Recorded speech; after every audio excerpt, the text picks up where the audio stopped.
You've probably seen Hallstatt all over social media, postcard perfect photos of this beautiful lakeside village in Austria. But with that rise in internet fame came a big problem: over-tourism. Over 3 million people a year visit this small town with a population of 800. So it begs the question, is Hallstatt actually worth visiting? Or is it just another overhyped tourist trap you're better off skipping?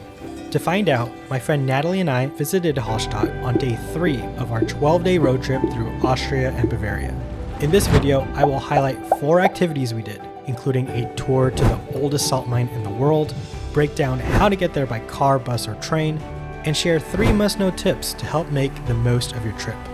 Finally, I'll share my honest thoughts on whether I think Hallstatt is ultimately worth the hype, or perhaps there's a better alternative. My name is Keanu, a part-time travel creator from the US, and this is your travel guide to Hallstatt.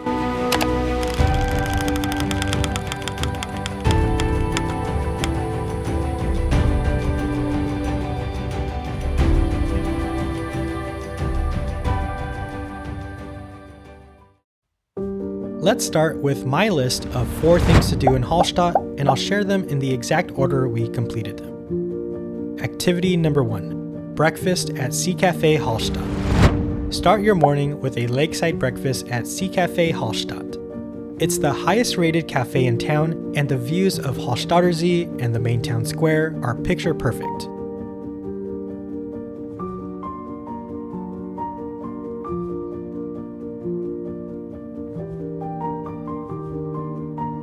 It opens at 9 a.m. on most days, so if you arrive at Hallstatt even earlier, then you can kill some time by exploring the town. Try to snag one of the tables right on the lake's edge for the best unobstructed views. The food itself was okay, nothing to write home about. Nonetheless, the true draw of this place is its ideal location, and for that, I highly recommend it. Activity number 2. Go on a salt mine tour. Explore the world's oldest salt mine, dating back 7,000 years. The experience is managed by a company called Salzwelten, which monitors 3 mines located in Salzburg, Traunsee, and Hallstatt. But the one in Hallstatt is the oldest and arguably the most unique. To get to the tour, you'll take a funicular called the Salzberg Bahn.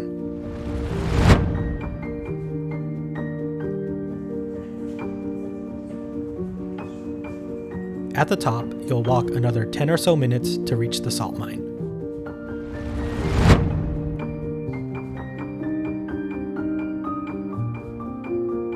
Now, for the tour itself, I don't want to spoil every detail because it's something I think you just need to experience for yourself, but I will say it includes walking through ancient tunnels, watching interactive exhibits about the geography and history of the mine, and by far the most exhilarating aspect, going down 2 different wooden slides.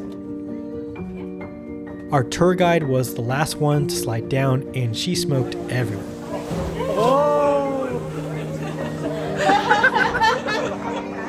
I can confidently say I have never been on a tour anything quite like this. It was wacky, a bit random, but altogether it worked out in the best way possible. And I agree with a lot of other travelers that this is the number 1 thing to do in Hallstatt. With that said, I want to share a few tips to help ensure a smooth experience for you. Tip number 1, decide between buying tickets online or in person. I'd say for most people it's better to buy online. You can reserve your ticket way ahead of time, weeks or even months in advance, and conveniently you can track how many tickets are left for each slot. However, if you're a more spontaneous traveler or don't know when you're going to arrive in Hallstatt, then you can of course buy in person, but you should still check online first to see if tickets have sold out. Tip number 2, wear appropriate clothing. The mine is basically a cave and can get really cold inside. Taken from the website itself, it's recommended to dress in layers and wear gloves. Conveniently, there are locker rooms to change and place your belongings. They'll also give you a special white suit to wear, which we found quite amusing. Also, the floor is wet and slippery at parts, so bring a sturdy pair of shoes. For information about ticket prices and hours of operation, please visit their website, link in the description below. Activity number 3, the Hallstatt Skywalk. After the salt mine tour, head back towards the funicular, and on your left will be the Hallstatt Skywalk. The viewing platform is also called the Welterblick, literally translating to World Heritage View, since Hallstatt is a UNESCO World Heritage Site. The views of the surrounding mountains, lake, and town are a visual treat.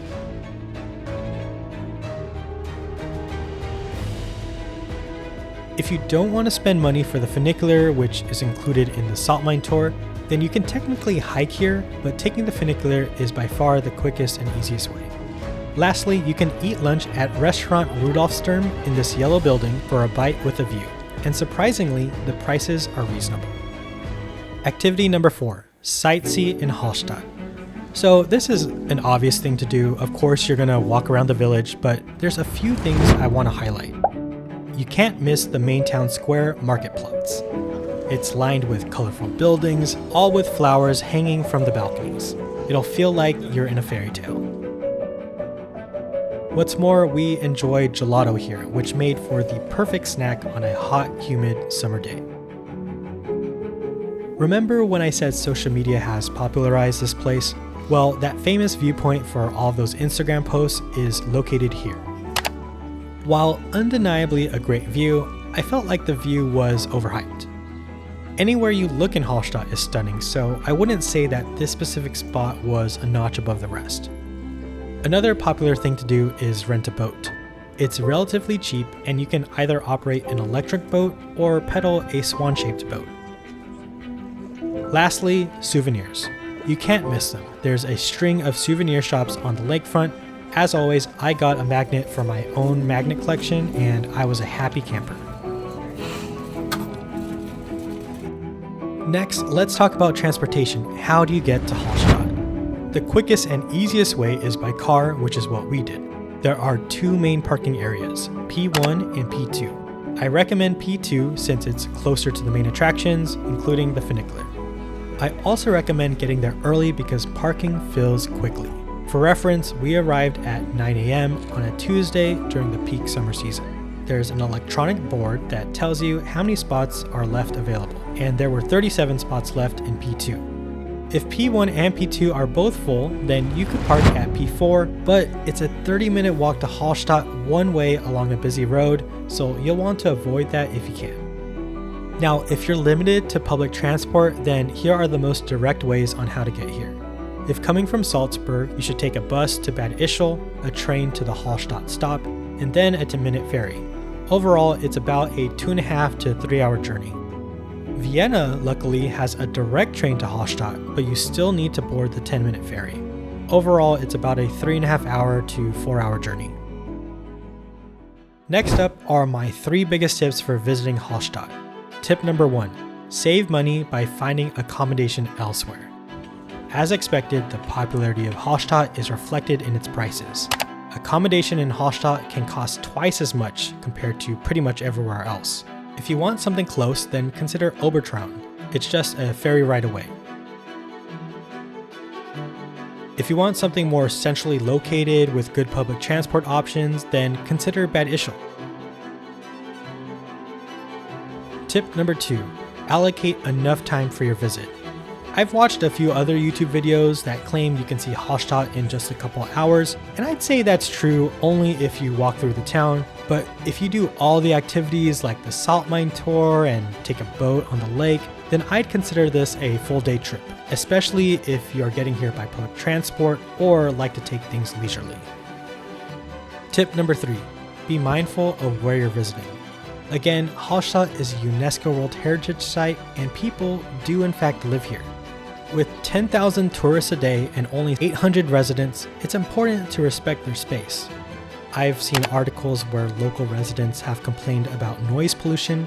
In fact, we saw signs to help enforce the peace, which I don't blame them for. So, as always, just practice common sense and be a polite visitor.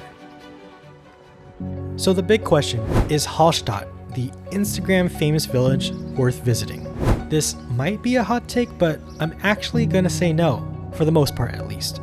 Don't get me wrong, I really enjoyed our day trip here, and I think most people would also have a great time. But after exploring the great Salzkammergut region for 4 days, I think there are other lakes and quaint towns that are just as, if not more charming than Hallstatt. And they have the added benefit of being less crowded. Also, Hallstatt is not the most accessible place via public transport, so unless you have a car, you're going to spend a lot of time on a train or bus. So for visitors who only have a day in the Salzkammergut, I would skip, but if you have multiple days, then I would include it. So what's my recommendation for an alternative? I highly recommend visiting Wolfgangsee. It's super close to Salzburg, just a 30-minute drive. You can explore the idyllic towns of St. Gilgen and St. Wolfgang, take a mesmerizing ferry ride across the lake, and take a train to the top of Schafberg Mountain where you can enjoy 360-degree views. You'll feel like you're in the set of The Sound of Music. For more information about Wolfgangsee, you can check out the video I made here. As always, happy travel planning and see you in the next adventure.